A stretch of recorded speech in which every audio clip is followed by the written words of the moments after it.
जय हिंद दोस्तों, मेरा नाम है मनोवर चौहान और आपने देखना शुरू कर दिया है न्यूज निवारण टीवी। इस वक्त मेरठ AIMIM में एक तरीके से कह सकते हैं आरोप प्रत्यारोप का दौर शुरू हो चुका है।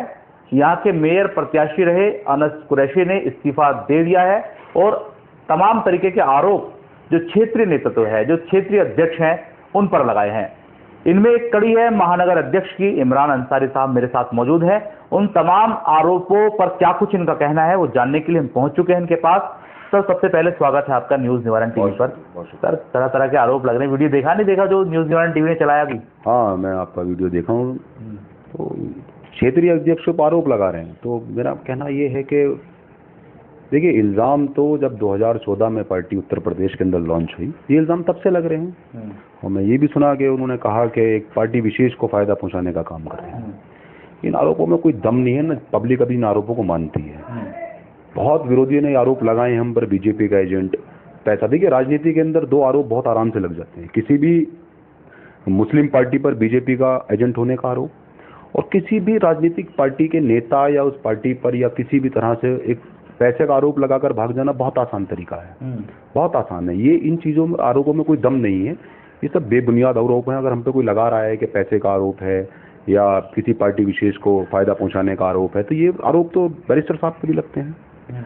साबित कौन करेगा? सवाल ये है। अच्छा, ये बताइए, उन्होंने इस्तीफा दिया और ये कहा कि आपने 2024 के चुनाव में ओवैसी साहब ने मैदान सफा छोड़ दिया कि भाई आरोप ये लगते हैं कि भाजपा के एजेंट हैं, तो भाजपा से टक्कर के लिए छोड़ दिया कि आप ही टक्कर लीजिएगा, हम बाद में बात करेंगे। लेकिन इस बीच में उन्होंने ये कहा है कि आपने एक पार्टी को सपोर्ट किया और उसके पक्ष में बाकायदा वीडियो जारी कर दिया और उन्होंने इसको ही आधार बनाया। उनका कहना यह है कि आपने AIMIM के कुछ कॉर्पोरेटर्स को धन दिला दिया। नहीं, देखिए, सबसे पहली बात तो ये यहाँ समझने की जरूरत है, बैरिस्टर असदुद्दीन ओवैसी ने उत्तर प्रदेश के अंदर चुनाव न लड़ने का फैसला किया, लेकिन ये कहीं नहीं था कहा कि हम इंडिया अलायंस या किसी और सेकुलर पार्टी के लिए मैदान खाली छोड़ रहे हैं। उन्होंने कहा कि जहां जिस सीट पर आप बीजेपी को हरा सकते हो हराइए। अब उस समीकरण में अगर हमें ये लगा उस वक्त कि फला पार्टी का प्रत्याशी बीजेपी को हरा सकता है, उसके पास वोटों का नंबर है, तो हमने उनकी बात की। पहली बात तो ये है कि कहीं पर हमने समर्थन नहीं दिया था। एक बात मैं बहुत क्लियर कर दूं, हमने किसी पार्टी को समर्थन नहीं दिया था। हाँ, आप जैसे माननीय पत्रकार जो लोग थे उन्होंने उस वक्त सवाल किया तो हमने एक समीकरण बताया कि वोटों का समीकरण ये है, दलित वोट इतना है, मुस्लिम वोट इतना है, या एक अदर कास्ट का वोट इतना होता है। तो एक वो समीकरण की बात हुई थी, समर्थन वहां कहीं नहीं दिया गया। पहली बात तो ये चीज समझने की है। और दूसरी बात ये है कि जहां तक धन की बात है, मैंने कहा ना, बहुत आसान आरोप है। बहुत आसान है कि आप धन का आरोप लगा दीजिए। ये मेरे ख्याल से गैर जिम्मेदारी वाली बातें हैं। और दूसरी बात कि हमने, अगर देखिए, पार्टी की गाइडलाइन कहीं नहीं थी। पार्टी ने कभी नहीं कहा कि आप फला पार्टी को समर्थन कीजिए। पार्टी ने कभी नहीं कहा। अगर हमसे गलती हुई तो दूसरी तरफ जिनकी आप बात कर रहे हैं, तो उन्होंने भी तो, अगर ये पार्टी गाइडलाइन के खिलाफ था, सवाल ये है, अगर ये पार्टी गाइडलाइन के खिलाफ था तो वही गलती तो वो भी कर गए ना उसी वक्त। तो उन्होंने इंडिया अलायंस के लिए अपील कर दी। बात, जिस पार्टी से हम 10 साल से लड़ रहे हैं, जिस पार्टी ने हमारे कौमी सदर जनाब बैरिस्टर असदुद्दीन ओवैसी की 37 सभाएं ऑन रिकॉर्ड, जब उनकी सरकार थी समाजवादी की, उत्तर प्रदेश के अंदर कैंसिल की है।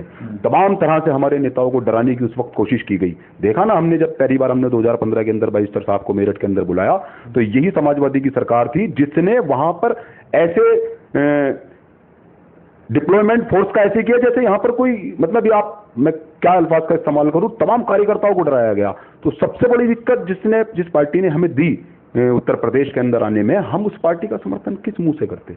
उधर से क्या गया, उन्होंने किया उस पार्टी का समर्थन। हालांकि मुझ पर टिप्पणी नहीं करना चाहते, वो कोई इतनी गंभीर बात अब नहीं बची है।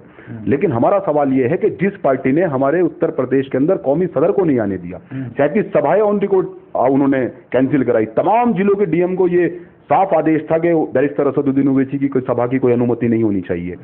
तो जिनके खिलाफ हम लड़ रहे थे, जो हमारी राह में सबसे बड़ा रोड़ा थे, जो ये कहते थे कि दलित मुस्लिम समीकरण और यादव मुस्लिम समीकरण की बात करते थे, उसके अंदर से मुस्लिम शून्य था, तो हम उन्हें किस मुंह से समर्थन करते? हमारा सवाल ये था उस वक्त। तो हालांकि उन्होंने दिया उस पार्टी को समर्थन, वो उनका अपना निर्णय था, हम उस पर ज्यादा टिप्पणी नहीं करना चाहते। तो आपको लगता है कि आपने जो किया वो भी ठीक है, जो वो कर रहे थे वो भी ठीक है, हर आदमी स्वतंत्र है, लेकिन उन्होंने AIMIM का अध्यक्ष होने के नाते या AIMIM के अध्यक्ष होने के नाते आपने क्या समर्थन किया या खाली व्यक्तिगत तौर पर किया जो वीडियो आपने जारी किया था? नहीं, देखिए, स्वतंत्र के साथ साथ एक राजनीतिक विचारधारा होती है।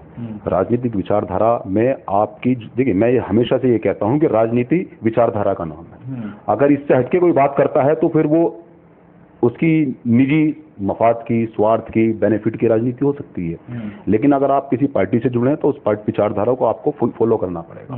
तमाम पार्टियां विचारधाराओं पर चलती हैं और आपको अगर ये नहीं देखेंगे आज हमारे किसी स्टेप पर हमारा कल क्या फायदा होगा और क्या नुकसान होगा, तो फिर मेरे ख्याल से आप राजनीति में आपको किसी बेहतर उस्ताद की जरूरत है।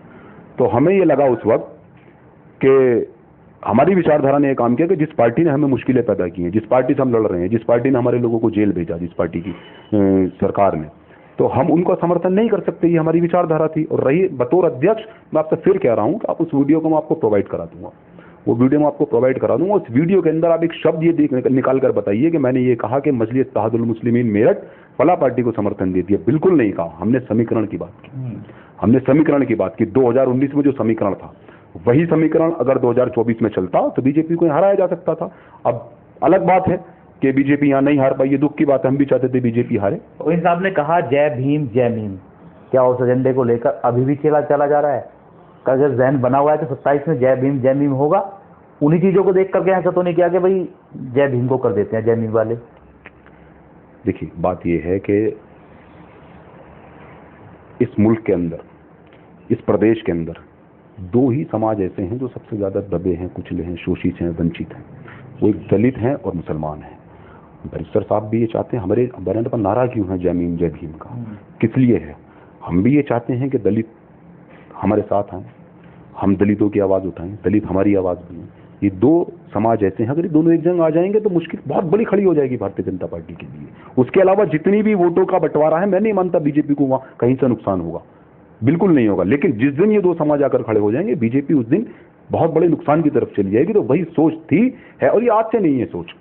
ये सोच आज से नहीं है। बाबा भीमराव अम्बेडकर साहब को जब मुसलमानों ने एक कांग्रेस से टिकट नहीं दिया तो मुस्लिम लीग ने पश्चिम बंगाल की कुन्ना सीट से अपने जीते हुए एमपी को रिजाइन कराया और बाबा भीमराव अम्बेडकर साहब को उस चुनाव में जिताकर असेंबली भेजने वाली मुस्लिम लीग थी। तो ये विचारधारा आज की नहीं है।